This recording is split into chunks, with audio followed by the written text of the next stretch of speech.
Welcome back, everyone, to our Friday conversations. As many of us have said, it's been 2 weeks, so we'd love to hear from you. How are you doing? Who wants to get us started? How are you doing?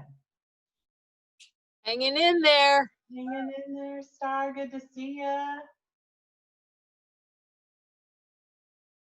Anybody have any, we paused last week for the holiday. Anybody have anything that happened over the last 14 days that maybe brought a smile to your face you want to share with others? Well, I always got those. Oh, go ahead, Imelda. Thank you. I wanted to share something that won't bring a smile. We are just today burying a sister, the first sister in our congregation to die as a result of the virus. She was diagnosed on, where she showed symptoms on Sunday. They'd been tested, but it takes 5 days to get back. And she showed symptoms on Sunday. She was hospitalized on Monday and died on Wednesday. Oh, so it's a time of great loss for our congregation. And I'm remembering, Ginny, when you talked about the changes that you saw, wasn't it you? Several weeks ago, talk about the changes that you saw and how hard it was. When our administrator found out that Sister Pat had tested positive, that said she just couldn't stop the crying. So it is such a painful time for all of us. And I just wanted to share that with you. Thank you so much. So sorry for your loss. Thank you. Such great loss.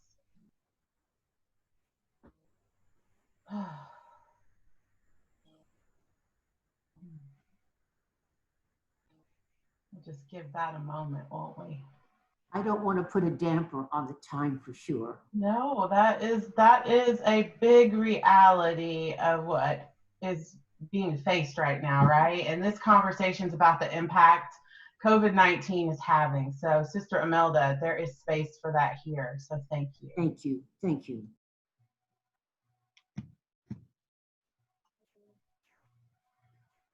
I have to say, watching the news and stuff, although I'm trying not to, but just the immensity of lives that have been lost. It's just so heavy to imagine. I think it's important to keep in mind the immensity of what it is that we're facing. And Imelda, I can understand your loss. So I sympathize with you in your loss. My friend Mike Guinan, who's a Franciscan, just contracted the disease. So you might keep him in your prayers, Imelda, if you would. I know Michael Guinan. He was working at the Franciscan School of Theology when I was there in Berkeley. Is he from California? That's who I'm talking about. He's a scholar and a good friend, and he just emailed me yesterday that he'd been stricken. And we were in contact this morning, and it's easy to ignore the early stages of the illness, to say, "Oh, I'll get better." So we need to stay vigilant. This is a long battle. I might just quickly share, since everybody's sort of quiet, that I grew up during World War II, which was the last crisis of this immensity. And the other night, my wife and I watched the old movie Mrs. Miniver. And if none of you have ever watched the movie Mrs. Miniver, which won many, many Oscars at the time, it was Churchill said that it was equivalent to a flotilla of destroyers. That magnificent movie is a formula that speaks to this crisis equally well. There are heroes, and how it takes people out of the trivia of ordinary lives into they're called to greater deeds than they ever thought they might be. We're seeing that happening today, and how in this case it brought a couple closer together. So there's a positive element that emerges from these challenges. And that wonderful movie called Mrs. Miniver really brings that out. I think it gets neglected because it was a World War II film and people think that was a long time ago. But we're repeating something similar now with a different kind of enemy. Thanks for that recommendation, Jack. Evie. Oh yeah, when this all happened, I really, my big hope, my dream, my belief was that it would bring people together. And we would see people, go into their hearts and live with the ultimate in compassion and kindness and take care of one another. Yet what we're seeing is this great political divide and this anger and this hostility and this rage and this refusal to wear masks, even though it's a life or it can be the difference between life or death. For me, that's one of the most disheartening. These people all didn't have to die if people would take a personal accountability and responsibility. And that's what scares me the most is there no hope for humanity? What does that bring up for anyone else? Anybody have any thoughts you want to add to that? Are you seeing that in your community setting where you live? If I can just add, in Canada, I'm not seeing that, okay? Where I live, I'm seeing people really respectful of physical distancing. Not everybody's wearing masks, but the majority of people I see are wearing masks going into stores, but I'm not seeing the anger and the rage here. There's definitely a different feeling. I don't know what it's like for you, Cheryl. I imagine it's similar where you are, but there's such a different mindset here.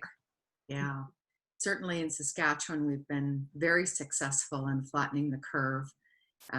One of the things that worries me is that we'll become complacent and we'll have a second surge. But definitely, I grew up in a small town and a friend of mine was just back there and she said, they believe that they have no cases there. And so they're carrying on business as usual. And that really worries me because I still have family living there. But I'm not out and about in the community, and I have a son who's very vigilant at keeping me safe. Seems to be his primary purpose in life these days. But so I'm grateful for what I have, and so grateful for the Canadian healthcare system because people can come forward. And so my heart goes out to all of you. I feel like I have so many American friends that my heart is breaking for. So I'm with you.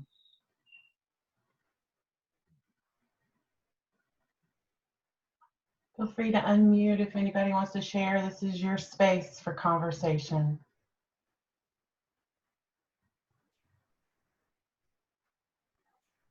So I was going to wait to share this until later, but I have an idea. Shocking.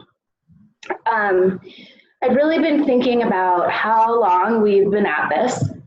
And one thing that I'm planning for our community is a sort of, a sort of reflection, celebration, something to mark our 150th day, which is coming up in August. And then I got to thinking, well, we have this tribe, right?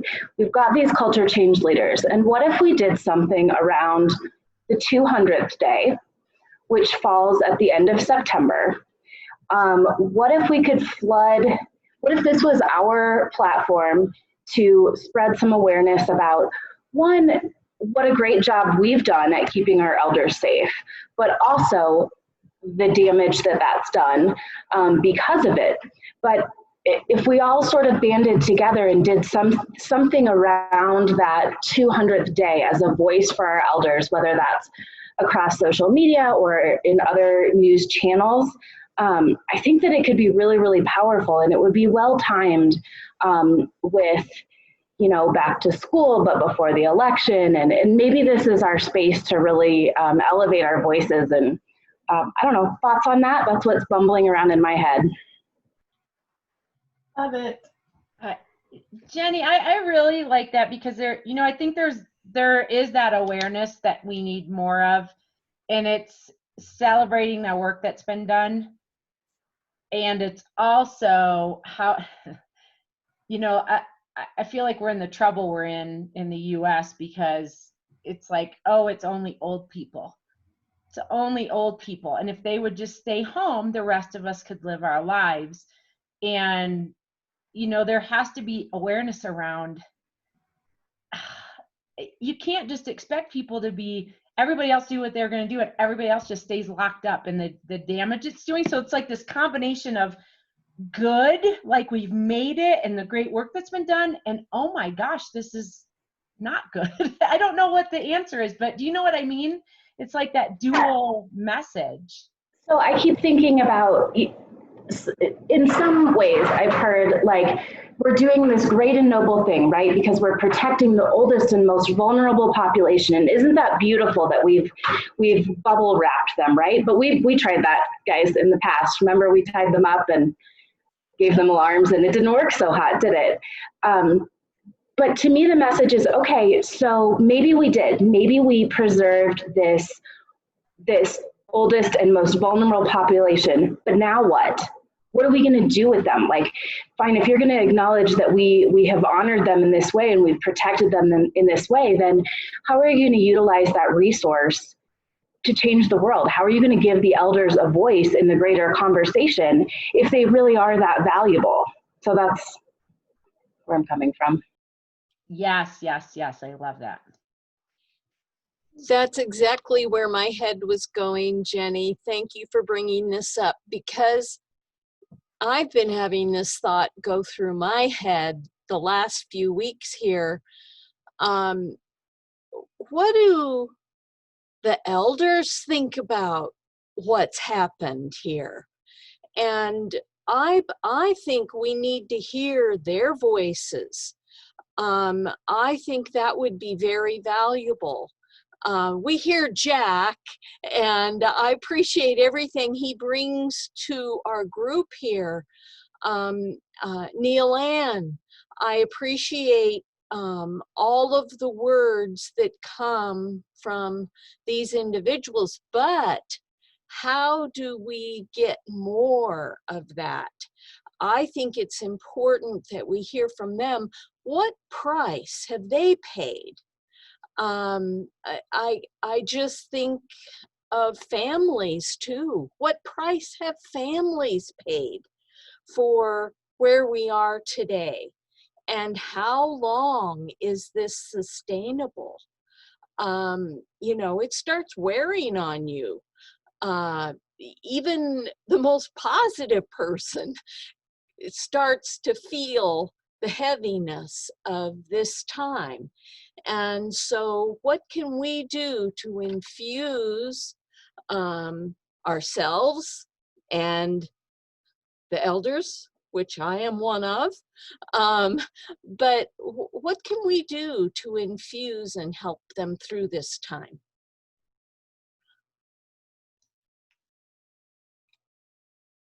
I would love to hear from some of the people that have more life experience than me, who are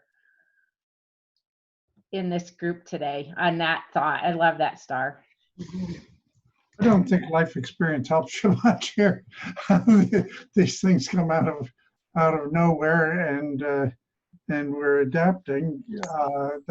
As I was listening to this, different people are in different stages of decline as you get older. We all know that when you get to greatly advanced old age, decline comes with it, and so it's difficult to fend for yourself, and you become more dependent, and so you need these outside help. So that's a challenge. But we're all learning to master the intricacies of Zoom, for example, and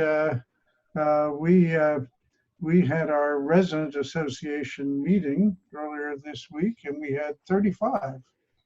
I guess you'd call them elders on there, and some were rather surprising. Some joined us from the skilled nursing part of our community, and ordinarily that area is completely closed off, and so there's no interaction. But through the magic of Zoom, which we're all becoming literate in, there they were, and we had quite an interactive gathering. So, and a surprising number of people have mastered FaceTime and all sorts of things to stay in touch with their family. Haven't done ever before. There are people who just can't do that. So we've used the Alexa Shows drop-in feature, and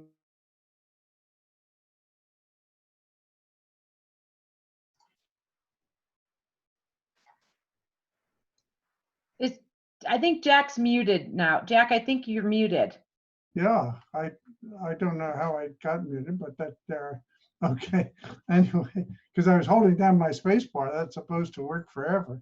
So, but anyway, our technology committee has now deployed 4 Alexa Show devices to people, which has a drop-in feature, so you can drop in on the person. So even if they don't have the cognitive capacity to pick up a telephone and answer a phone line, they can connect with a spouse or a loved one, or sister. We have one case with sisters who've always been joined at the hip, and they're now able to communicate. So I've been concerned because some providers will not allow that for concerns, HIPAA concerns or something. I guess they're afraid that a nurse might come into a room and say something and it could be heard by family. I don't know. I haven't understood what the concern is. Fortunately, where I live, we are allowed to do that, and that has been huge. So I think like people of all ages, people of my age, and those who are 10 years older than me, I'm soon going to be 84. So I have a lot of friends I have a friend who's 103, who's soon to be 104. So he's 20 years older than I am. And he's adapted and he's on Zoom. And so I think this goes across all ages, and people have different capacities at all ages. It's just that as we get old, we know that frailty can set in and loss of function, but we adapt, and you adapt to what you have to adapt to. So I do think that it would be nice if we had inspiring leadership and so I think somebody commented that the culture in Canada is different from the US, and hallelujah for that. I won't say anything more. I don't want to get political here, but thanks, Jack. Thanks, Jack. I'd love to just stay on that topic before we shift.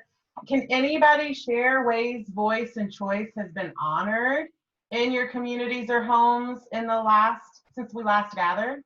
That would be a great thing to hear at this time too. I have an idea. Can I share an idea? You sure can.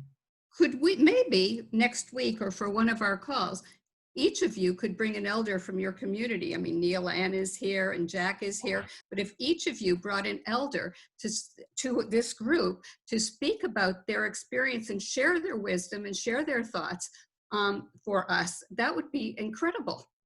Does that sound doable? You're nodding, so I guess it is. Thanks, Evie, for the verbal challenge. We've been encouraging that in the email follow-ups each week. We would love to have elders on the call, family members on the call. Yes, come. And I'm an elder, so, I just want to share one thing you asked, Jill, what from the elders? Well, I'm 70, I qualify. I'm not allowed to go out. I'm not supposed to do this. I'm not supposed to do that. I'm an elder in every way chronologically, except not emotionally, psychologically, okay? I do everything. I'm not physically challenged. However, the one thing I've come to realize is that we must honor our grief. We have, not only can we be in deep gratitude for what we all have, whether it's jobs, a good, nice place to live, money, food to eat, we have to be in deep gratitude for what we've been given, what we have in life. But at the same time, we have to honor the grief that we're feeling inside for the losses around us. So take care of yourselves around that grief, acknowledge it, feel it, but don't let it take over. That's my words of wisdom. Yeah.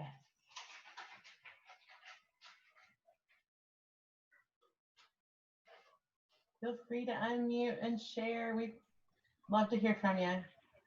So we're talking about grief. So here at Ebenezer, a lot of us are grieving in different ways. So a couple Fridays ago, I was driving home and I seen this elder. She was just walking across the street so slow. I mean, on the west side of the street. And then she had her wiener dog walking him, and his little fat belly was touching the road. So I stopped and I waved for her to come across the street, and she was walking so slow. I loved the image, and it took like 7 minutes for her to cross the street. And then she stopped in front of the church and waved on. But during that time while I was watching her, I lost it. I couldn't stop crying. Everything came.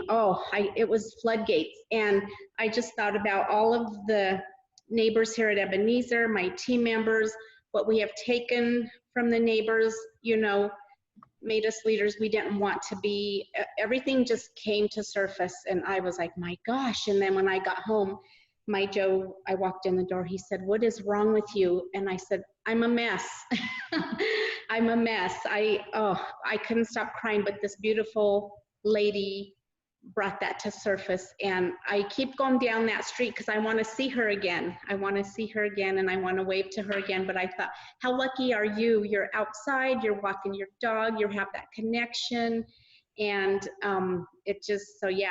so different stages of grieving. I know some of my team members are angry right now, and I think this week I was a little on edge, so I think I'm getting to that angry part. But Evie, you're exactly right. We need to address that and go through it and let it come to surface and talk about it and realize you're doing what you're doing and why you are doing that, because I tell people we've been through hell, but yeah, so. It's really difficult, I can tell that. So you wanted us to get another elder, so I've brought in a sample elder here for you, and I better get rid of this virtual thing because it's doing really weird things. But I wanted to pose to my captive elder here the questions you're raising. So Valerie, they're asking how you're coping with your advanced age in this crisis. Oh gosh, I've been busier than ever, actually. I belong to a book group. I'm way behind in the reading. I'm trying to do that. I belong to a sewing group. We make quilts, baby quilts for Camp Pendleton families. And the front porch has a relationship with an art gallery. And I think they were really concerned that we weren't busy enough. So they decided we should be making a collaborative quilt. Well, I've got plenty of quilting material and I wanted to get on with my baby quilts, but I have to stop and do this collaborative quilt. We got about a dozen people who agreed to make one square, but some of them didn't. And so I'm making squares for those that didn't. And then I've got to make the quilt. And so that's keeping me busy. I also walk 10,000 steps a day, so that keeps me busy. I'm on the philanthropy committee. I'm the secretary. We meet once a month, but then I have to write the notes. I also volunteer for the city of Carlsbad. I do composting for them, which I can still do even though everything else is closed. I volunteer at the Army and Navy Academy weeding, also at the church across the street weeding. So I'm worried that I'm falling behind on all the things I'm trying to do. And I think that's— Are there any more questions? I think that's typical of my fellow residents here, including some who you might think are very frail and all, like Pat, who just lost her husband. Yeah, and she's also going blind. But she's very active. So we have life enrichment people here, and they come in and say, "Be cheerful, be cheerful," and frankly, it's damn annoying. So. But I don't mean to disparage, because you're all doing wonderful things, worrying about us old folk, but we're doing the best we can, and we help each other. So I think that often gets lost because sometimes you can be disempowered merely because people think you need to feel sorry for us, and we plan to keep going until we croak, right? Sounds great. Well, nice to meet you. Glad you could join us. And Okay, well, thanks. Good luck. I definitely feel like I need to get on the ball with a hobby. I need to find one. After that, I'm not doing near enough. That's for sure. And I think it's just so great. You know, it's a beautiful example of all of us are experiencing life differently. And it's different for the Cummings as it's different for, you know, those at Piners, and we just want the voices and choices of others to be heard and not be taught nothing about us without us, right? Isn't that really what it's all about? Yeah, Jill, you unmuted. Go ahead and jump in. I just wanted to say too, you know, tell those kinds of stories and hearing those things, you know, right now, everything the general public hears is you're over this age, you are frail, you are vulnerable, you are victim. And to have more stories about, guess what, I'm making a difference in this world and the world needs this right now, that can really help to counteract just that really, I mean, I know it's a very paternalistic view and it comes from a place of caring, but it does harm to people. It does harm to all of us as we, you know, as the more we hear these messages, when you're over this age, you become a victim and you're just, other people need to protect you. It's not a good thing for any of us, no matter what our age is. So thank you for sharing that. I was exhausted just hearing all the things you're doing. Yeah, I don't think it needs to, let me just quickly add, I don't think it needs to be a hobby. We old people are able to do things of substance. So Valerie mentioned the work we're doing with this school. We're helping to reform the curriculum to emphasize active learning over just being taught.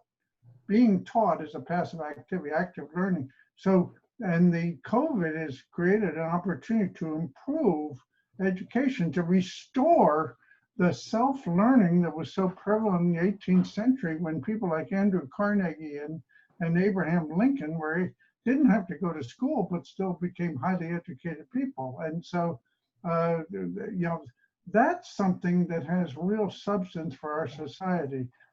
This myth that the old people do nothing is something that younger people who are fearing growing old sometimes perpetuate, and that's true in every generation. But I remember when my dad's good friend George Kennan, he was 100 when he published a book. He published a book at age 100. He was an influencer until the end of his life, and he died at 102. So, you know, I think that's just something we're in culture, and people fear what they see when they see decrepit age, and they're not aware when somebody's not decrepit. They just imagine they're not really old. And Valerie, I will say, she looks as beautiful as the day I married her. Aww. She's never going to grow old.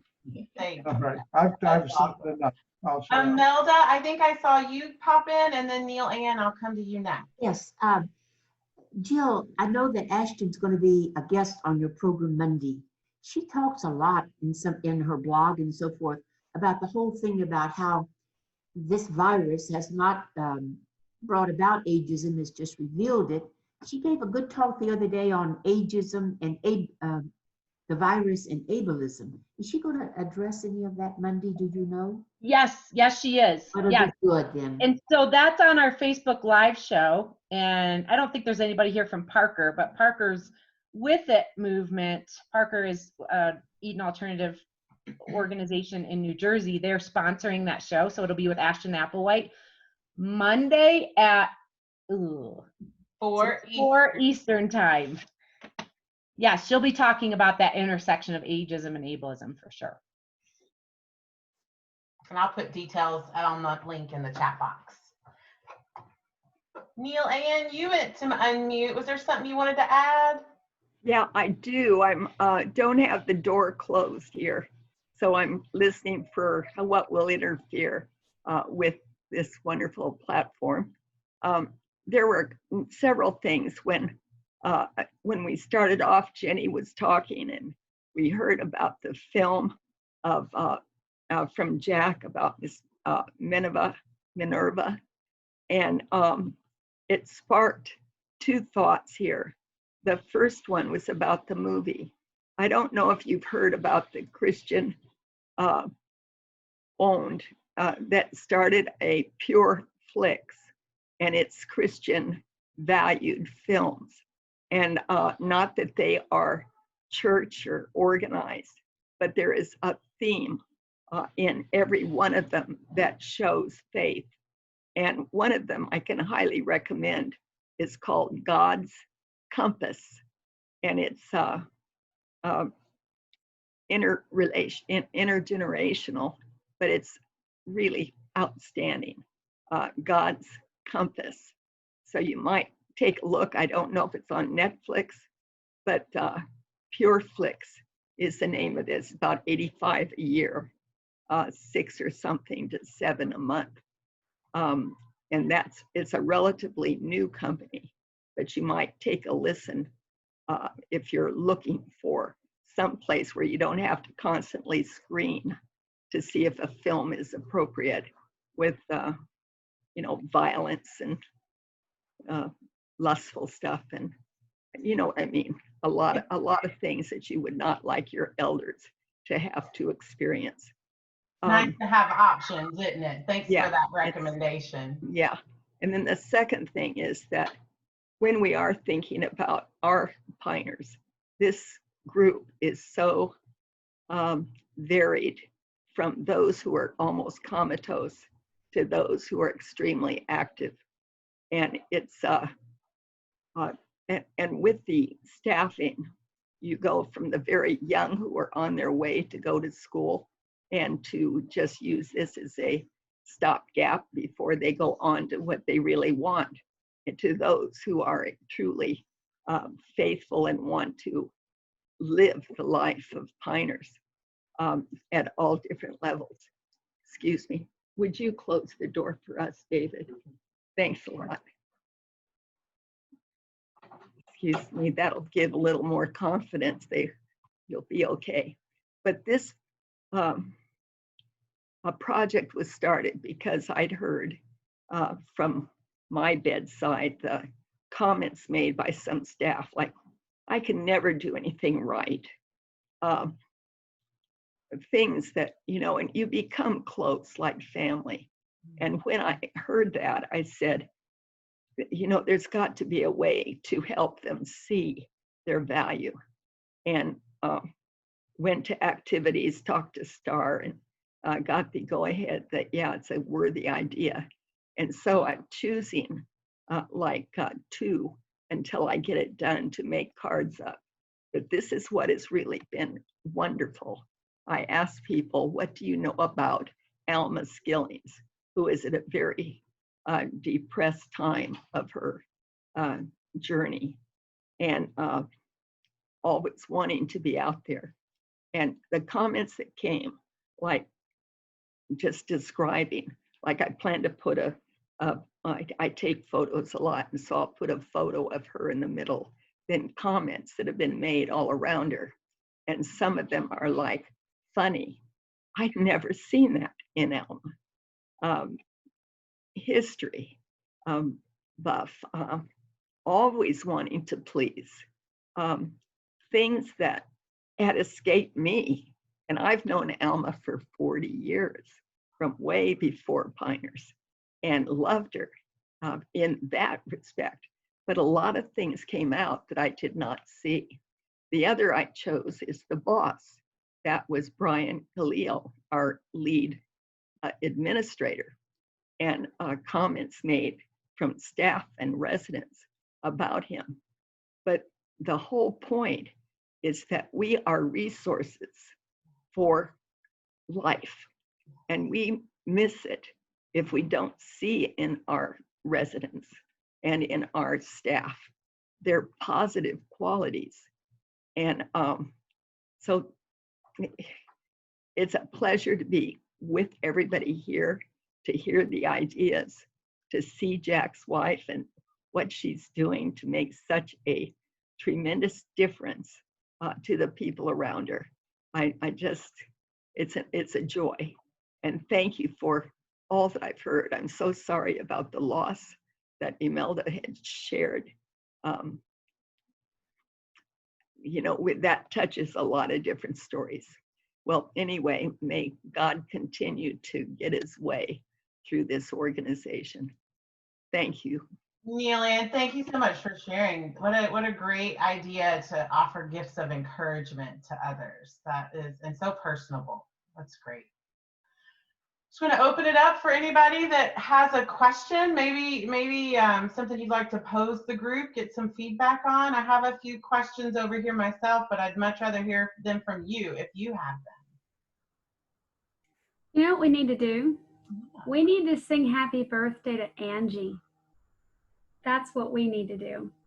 A little song will help this group out a little bit, I think.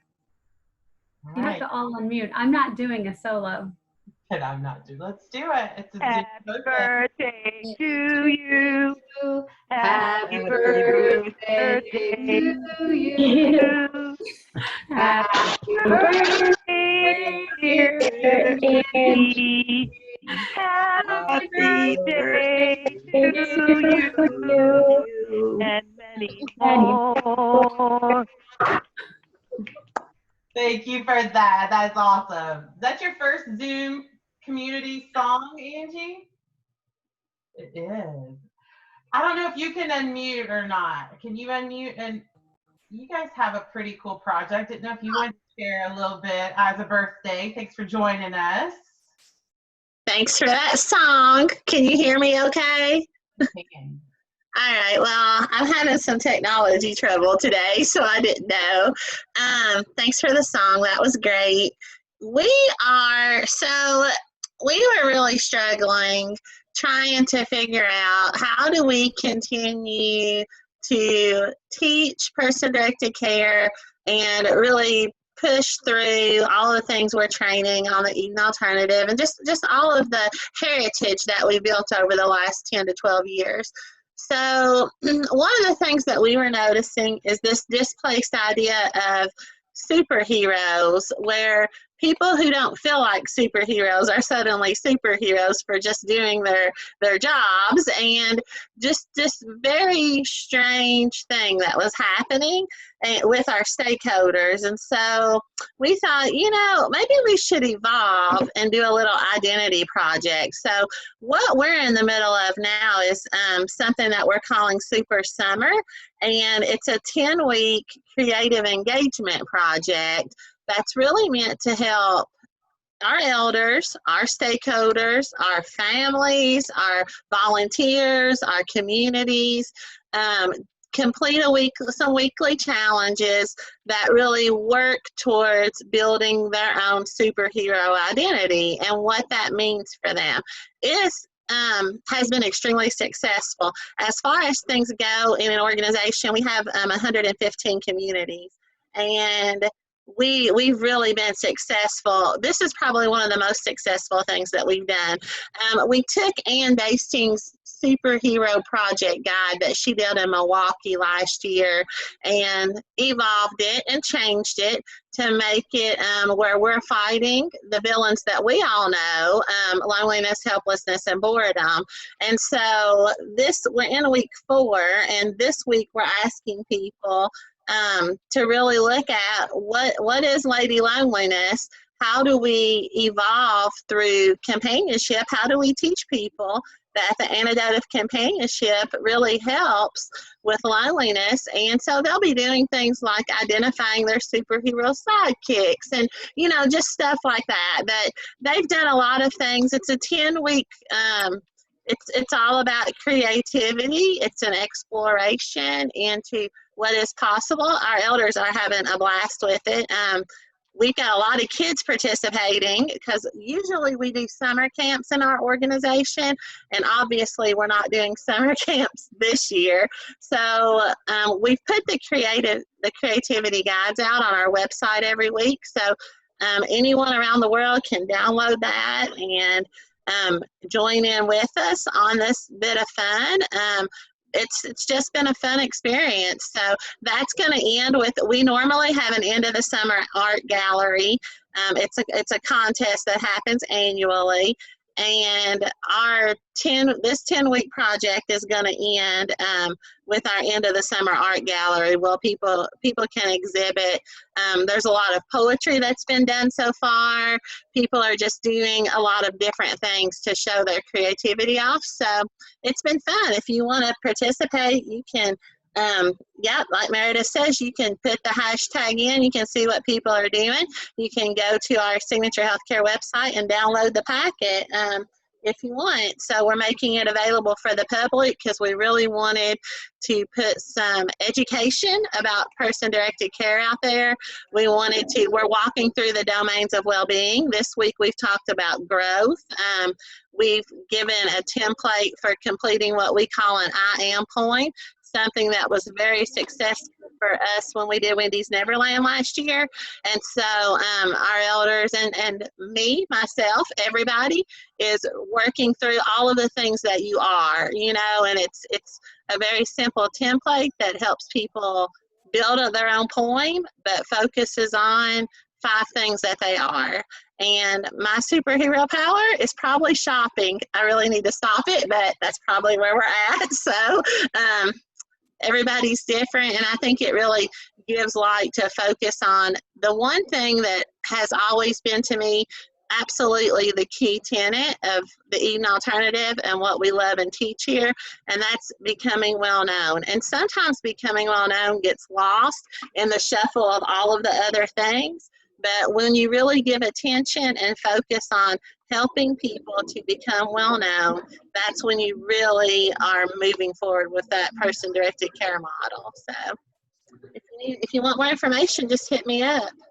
We do, Angie. We want you to pop in that link that they can find unplug your website. That'd be awesome. Yeah, we can do that. What a gift. Thoughts or reflections from anyone?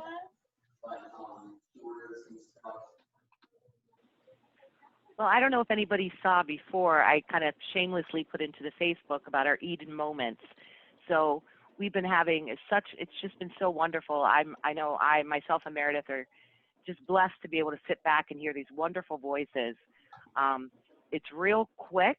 It doesn't take longer than a half an hour, maybe 45 minutes if we have trouble getting into the studio. But like Angie, holy moly, come on, let's do that next week. Just talk like you just did what you just said, and let's send that out to the world, because I think people would download that. You're sharing it with the public. I am demanding you get with me next week. I love you. But that's something really well. Jenny, thank you for responding. Again, these are just moments that we can share, we can put out there. Jack, Imelda, everybody, Pascal, Sherry, Eva, Cheryl did one, Evie did one, Star did one, Neil Ann did one.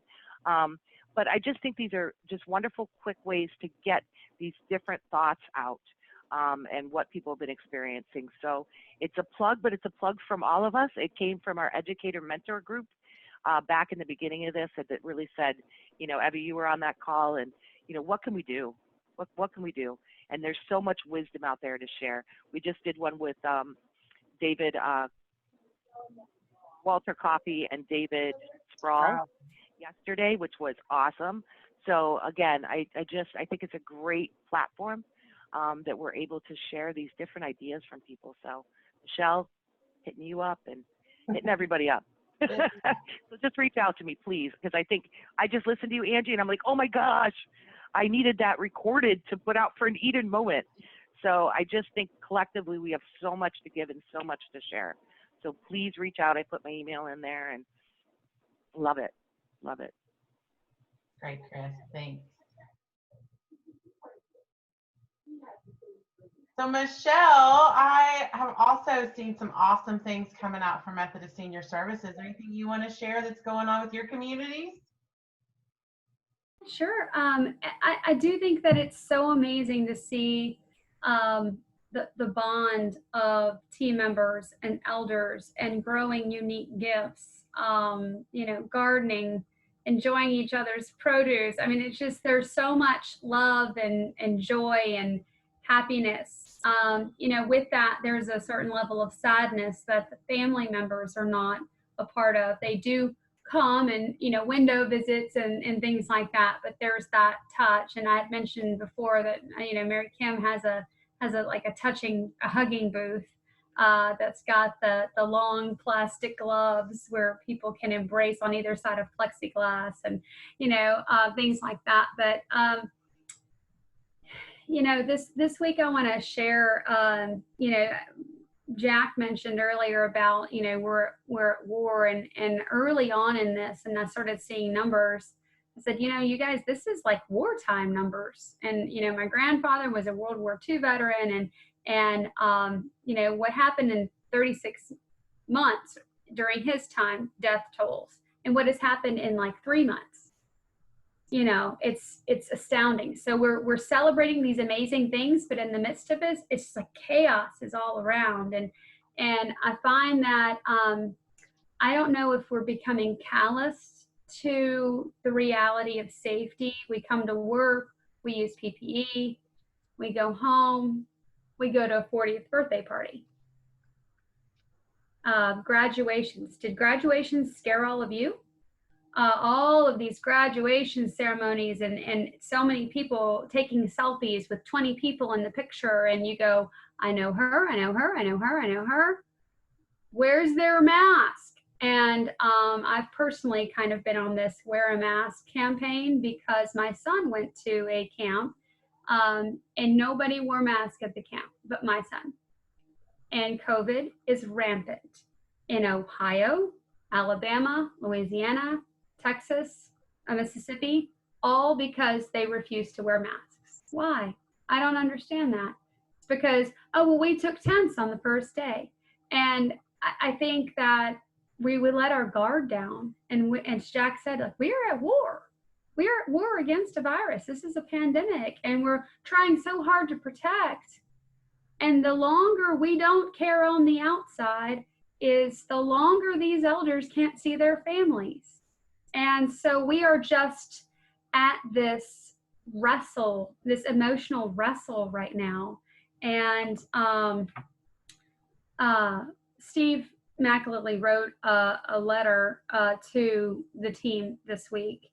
And I'm not going to read the whole thing to you, but he talks about, of course, masks work, all that stuff. And he talks about it's an extension of love. Wearing a mask is an extension of love. And he has a way of writing, he's an attorney by trade, but he has a way of writing that shows his heart. He's an introvert, but his heart is like so huge. And he's like, you guys, I know that you want to see your kids and grandkids and your family and your friends and socialize. It's summertime, we want to socialize. But my goodness, the risk that we're putting ourselves at, and in turn going into work and potentially harming our elders. And we've done so good so far. And we did have a community that multiple team members are positive because they went to a 40th birthday party. And our heart is broken for the team members. Our heart is broken for their families that they're dealing with this, and then elders who may become positive because of it. And it's just tough. It's tough because we're in this fight. And I think that sometimes we want to believe it's all better and we let our guard down, or maybe we think it's not going to happen to us, so we never had our guard up. I don't know. But the longer our nation cannot get that across is the longer our elders are separated from the rest of all of us. And it is painful. It is painful. I mean, I have been grounded since March.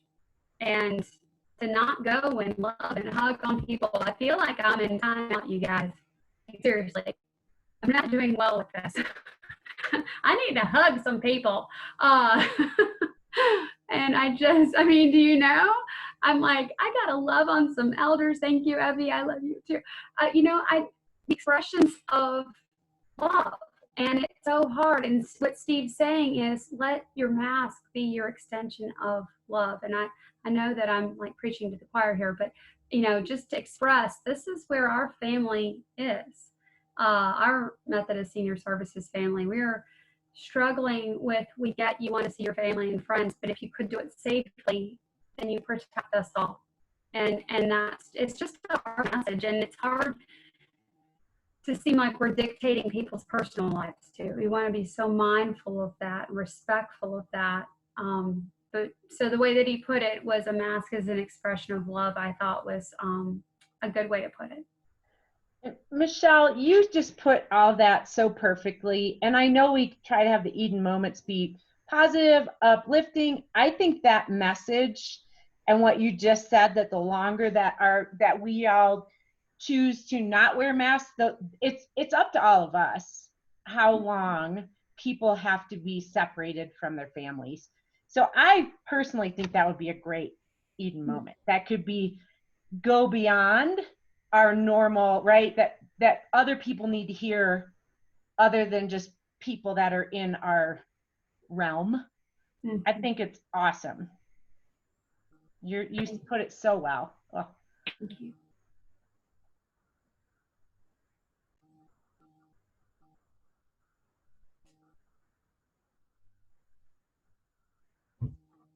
Evie says, I'm not buying any clothing, but I'm buying some cool masks in the chat box there. Thanks for sharing, Michelle. I know it's a struggle here in my home state of Tennessee as well. I shared with my mom. She said, Meredith, but nobody else is wearing them. And I said, who cares? Wear yours. And that's just what we're choosing to do, right? But anyone else struggling with what you're seeing in the community? Oh, Evie, I love that's gorgeous. I know. That's great. I don't want to shift away from this. If anybody else has anything they want to add about what you're seeing, those attitudes and assumptions that we're seeing in our underlying culture, right? It's part of that culture. Well, we have a very unique situation here because we're on a beach, and the beaches in Los Angeles and some other places have been closed because of the outbreak of the disease, but our beach is open and our elder community is right here on the beach, which is a nice place to live. Won't surprise you that I live in a nice place. But anyway, so we're an attraction, and these people come from these outbreak places, and they are not wearing masks, and they just take it for granted that life is going back to normal. They're not accepting that. So the fella came up to me the other day, he's asking directions, he's getting right in my face without a mask. I had to tell him, get away from me, and that's a particular challenge. There's, a lot of people grew weary of this, so they just declared it over. And I don't remember that happening as much during World War II, although there was a black market group. So we viewed people who participated in the black market, either as buyers or sellers, as traders. And I think that people who are just pretending like this war is over, they're really traitors to the common good. And we have to find a way to get that message out there. Thanks, Jack. Jackie, you put in the chat box here that there's been some shifts since we last met. You want to unmute and share any with everyone?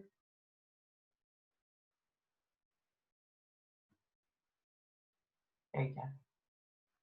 I guess you're not connected to audio just yet. If you can hear me, it doesn't look like you've got your audio connected. So while you do that, you guys can check it out in the chat box. But Jackie shared that they had to stop person-to-person visits due to families not wanting to wear PPE or follow guidelines.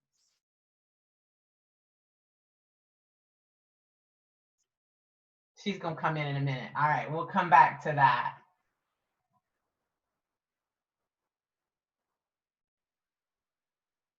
So that's kind of some of where we left off last 2 weeks ago. We talked a little bit that some of those outdoor visits were starting. Jenny, is that a hand or are you stretching? She's stretching. Okay, good. Just curious, does anybody else have an update? Because we know we're covering a lot of different places, and every place is different, right? We've talked about that on many calls. Anybody have an update on family, maybe ways families and elders have connected in the last 2 weeks? Yeah, go ahead, Star. I can take this up.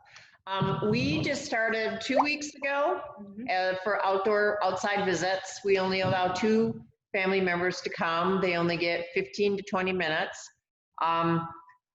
It's been going pretty well. They've been wearing masks. They've been letting us take their temps. I mean, we have very strict guidelines. And if we don't follow them or they don't follow them, then they can't visit.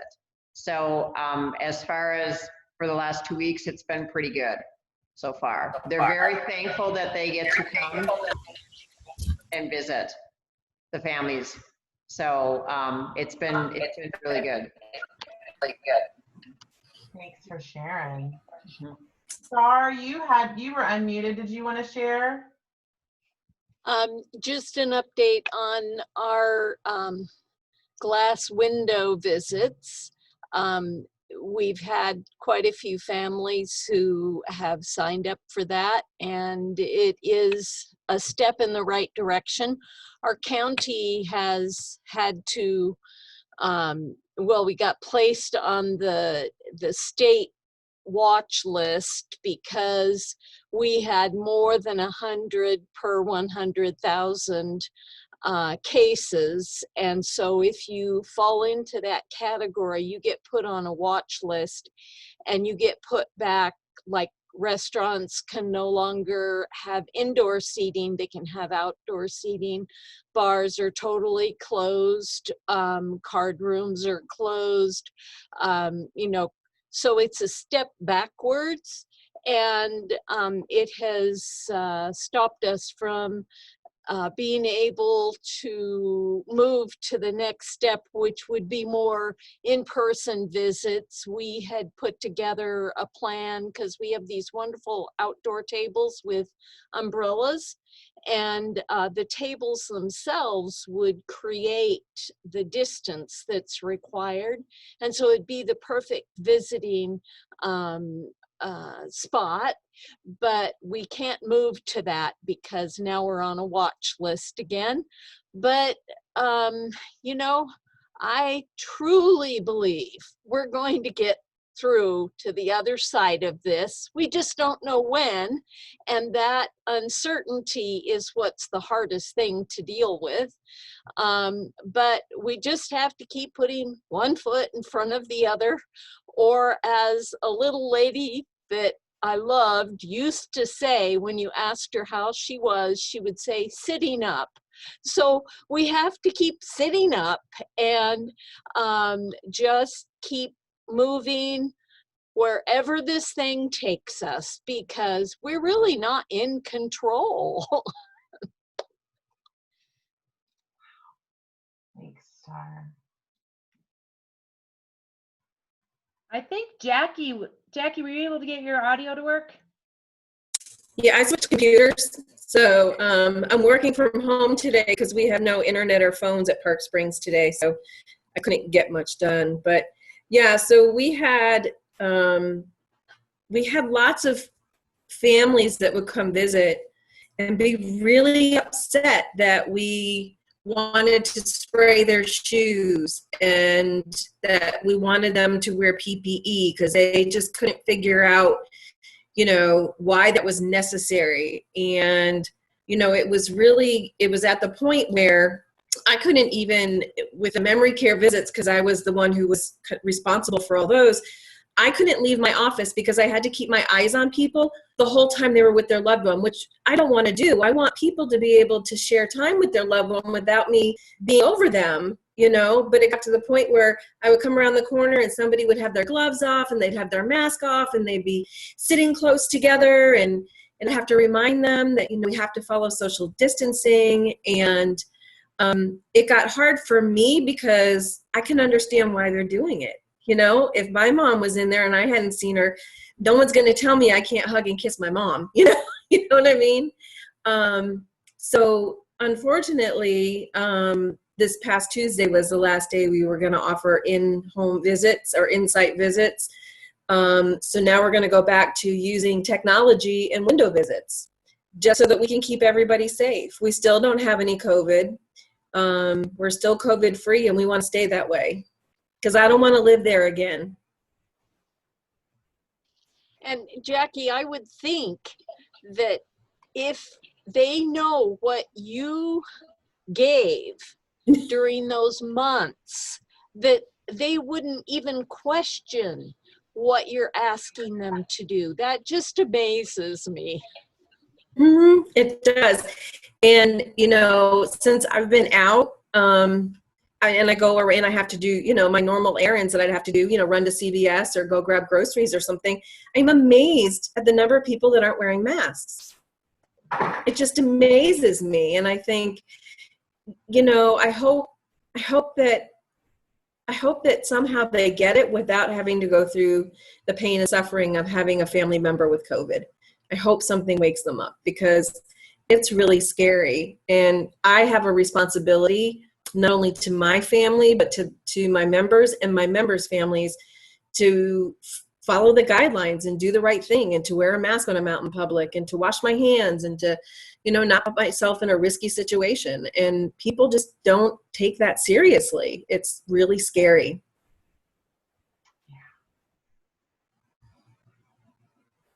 It certainly is. And I think by the way this conversation has gone, it seems to be a kind of a universal struggle that a lot of people are feeling. So maybe this is part of where we pick up next week.